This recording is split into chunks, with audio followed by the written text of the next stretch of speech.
James Cushing, son, scholar, husband, father, acclaimed professor at Cal Poly San Luis Obispo, former poet laureate of SLO, DJ, literary critic, music historian, but he is, above all, a poet.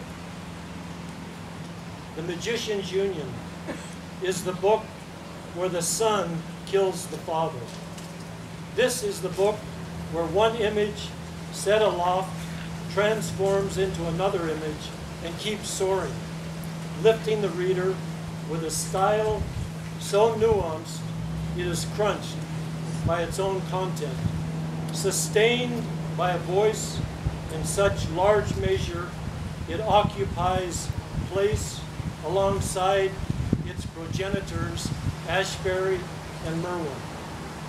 This is a content that is no longer lonely. It is its own father. The son has demystified his parents' loneliness.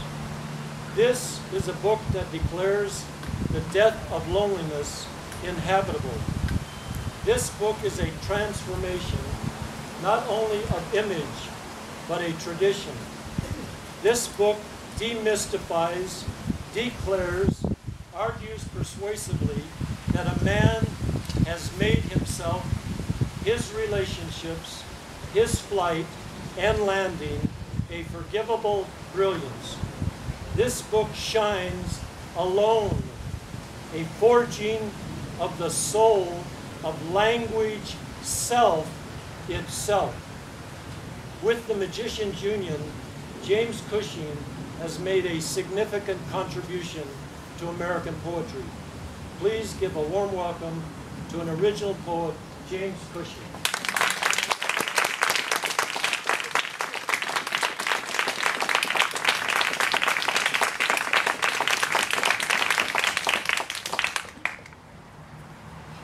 The only possible response I can make to that is to remove an item of clothing.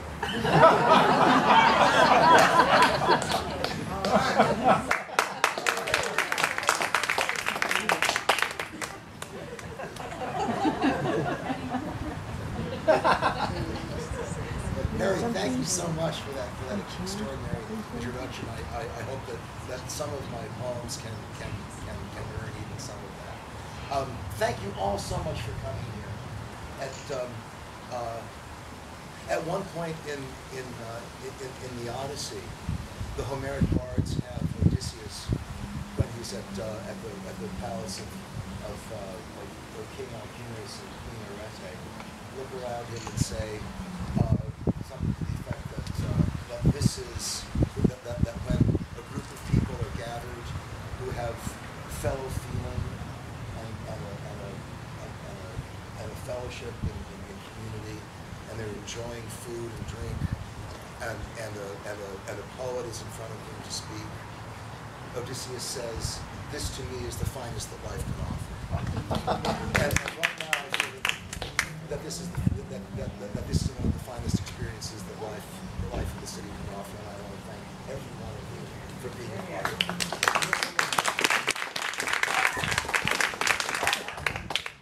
I also want to thank some people who contributed to the Magicians Union, who are not physically present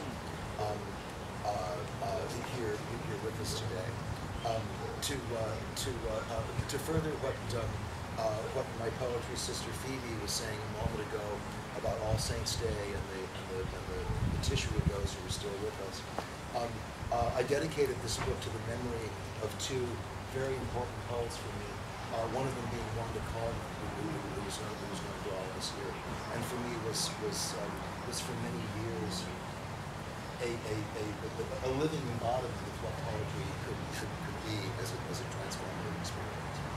The other dedicatee is to someone who was a part of my life even before I met Wanda Carter or Holly or Harry or Phoebe. That is George Hitchcock, the great surrealist poet who edited Kayak magazine for many years, and whom I had the great privilege to work with as a student when I was at UC Santa Cruz.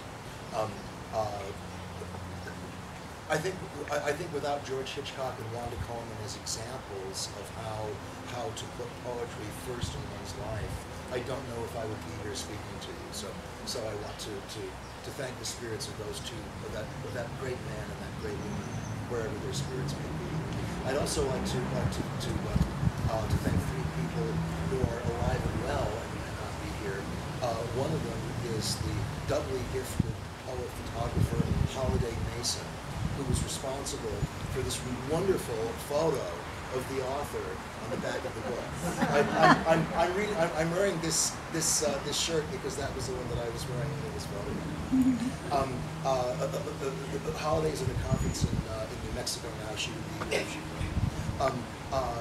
There are also two poets in San Luis Obispo who were very helpful to me as I was making and revising and shaping these poems into a manuscript.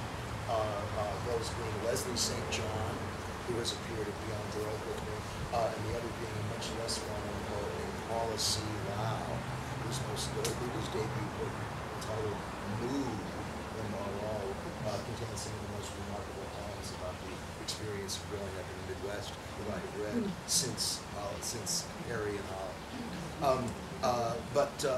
And finally, I would like to give credit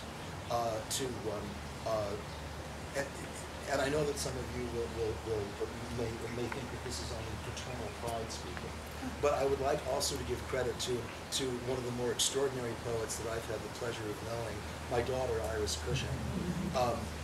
When I showed Iris the manuscript for this book, she read it very carefully and made a couple of rather startling, radical suggestions about it, which I let settle into my mind. A couple of days later, looked at it, and she was absolutely right.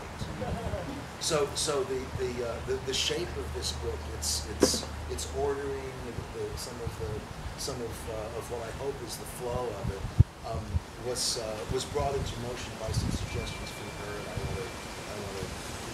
She's in New York right now, but I want to thank her for it. I'm going to read a selection of poems